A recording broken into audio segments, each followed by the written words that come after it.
আসসালামু আলাইকুম রহমতুল্লাহ। Completing sentence rule 8। আজকে আমরা দেখাবো কিভাবে একটি বাক্যে যখন সেই বাক্যটা so dot dot dot that দিয়ে আসে, মনে রাখতে হবে এই সো ডট ডট ডট দ্যাটের পেজে একটা অ্যাজেক্টিভ থাকতে পারে। So dot dot dot that দিয়ে যখন আসবে তখন সেই বাক্যকে আমরা সাবজেক্ট দিয়ে খান্ট অথবা কুডেন্টের সাথে ভার্ব ওয়ান দিয়ে অ্যান্সার করব।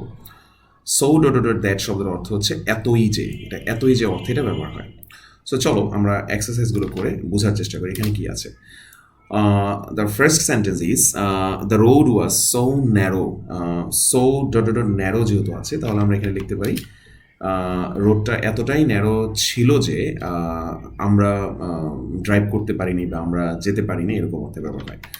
দেখো এখানে দ্য রোড ওয়াজ আছে, তার মানে এটা পাস্ট অংশে আছে। এই অংশ যেহেতু পাস্ট তার মানে আমরা এটা অ্যান্সার করবো কুডেন্ট দিয়ে। প্রেজেন্ট থাকলে এটা আমরা অ্যান্সার করবো কান্ট দিয়ে বা ক্যান নট দিয়ে। সো আমরা বলতে পারি we couldn't drive properly. So the road was so narrow that we couldn't drive properly. Okay, পরের বাক্য চলে যাই। পরের বাক্য দেওয়া আছে it was so cold that এতই দিনটা বা এটা এতই ঠান্ডা ছিল যে আমি বাইরে যেতে পারি নাই। তাহলে কি হতে পারে? I couldn't go out, right?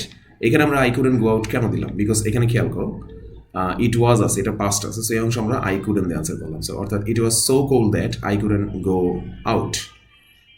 তাহলে আমরা এখানে যেহেতু এই অংশ পাস্ট পেয়েছি তাই এই অংশ কুডেন্ট দিয়ে আনসার করেছি, এই অংশ প্রেজেন্ট পাস্ট পেয়েছি আবারও, তাই পরের অংশ কুডেন্ট দিয়ে আনসার করেছি।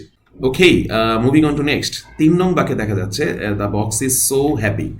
সো এইখানে খেয়াল করো, এখানে সো হ্যাপি দিয়ে যদি আমরা লিখি দ্যাট, ওকে, এই অংশ দেখো দ্য বক্স ইজ, তার মানে এটাও কিন্তু একটা প্রেজেন্ট অংশ। তাহলে কি করা যায়?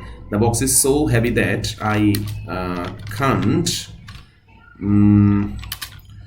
Lift it. আমি এটা নিতে পারছি না। আই কান্ট ক্যারি ইট, আমি এটা বহন করতে পারছি না। সো আমরা এভাবে ইচ্ছা করলে অংশটা অ্যান্সার করতে পারি। তাহলে এখানে ইজের জন্য আমরা দিয়ে দিচ্ছি হচ্ছে কান্ট বা কান্ট দিয়ে লিফট অথবা ক্যারি, যেখানে আমরা অন্যান্য অংশে পাস্ট আছে তাই পাস্ট দিয়ে অ্যান্সার করেছি। So this is completing sentence rule number 8। সবাই ভালো থাকো। আসসালামু আলাইকুম রহমতুল্লাহ।